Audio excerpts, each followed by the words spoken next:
ছাত্ৰ ছাত্ৰীসকল তোমালোকৰ ক্লাছ 3 অৰ্থাৎ তৃতীয় শ্ৰেণীৰ যিটো লেসন নম্বৰ 13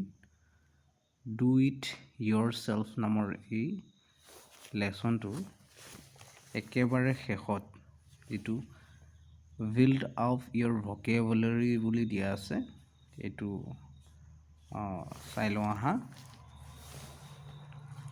ইয়াতে দিয়া হৈছে যে হোৱাট ডু দে ডু মানে সিহঁতে কি কৰে সেইটো এটা দিয়া আছে যে match the name of the profession with their work প্ৰফেশ্যনবোৰৰ সৈতে মানে সিহঁতৰ কামবোৰ মিলাব দিছে ইয়াতে চোৱা এ গাৰ্ডেনাৰ মানে এগৰাকী কি হয় মালি সো তেখেতে কি কৰিব ইয়াৰ লগত মিলি যাব এইটো প্লান্টস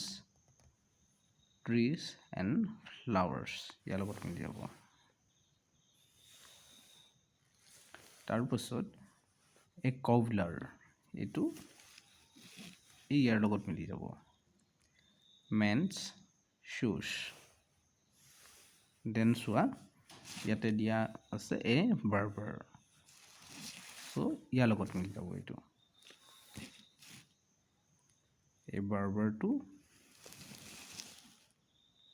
ইয়াৰ লগত মিলি যাব কাটছ হেয়াৰ এজন নাপিতে কি কৰে চুলি কাটে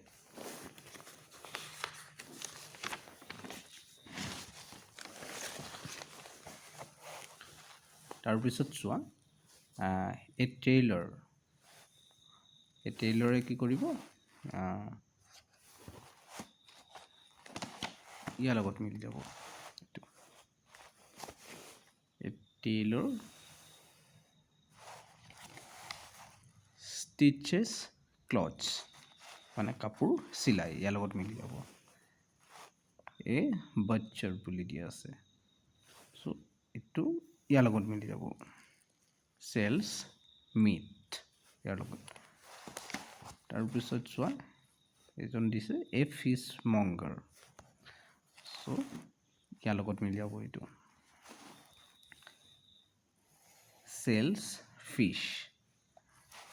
আৰু একেবাৰে শেষত চোৱা ইয়াতে দিয়া আছে এ গ্ৰীণ গ্ৰ'চাৰ এইটো মিলি যাব ইয়াৰ লগত ডিলছ ইন ভেজিটেবলছ সো আজি ভিডিঅ'টো ইমানলৈকে আছিল তোমালোকেও এনেকৈ মিলাই ল'বা তোমালোকৰ কিতাপত আৰু তেনেকৈ পঢ়ি মুখস্থ কৰি ল'বা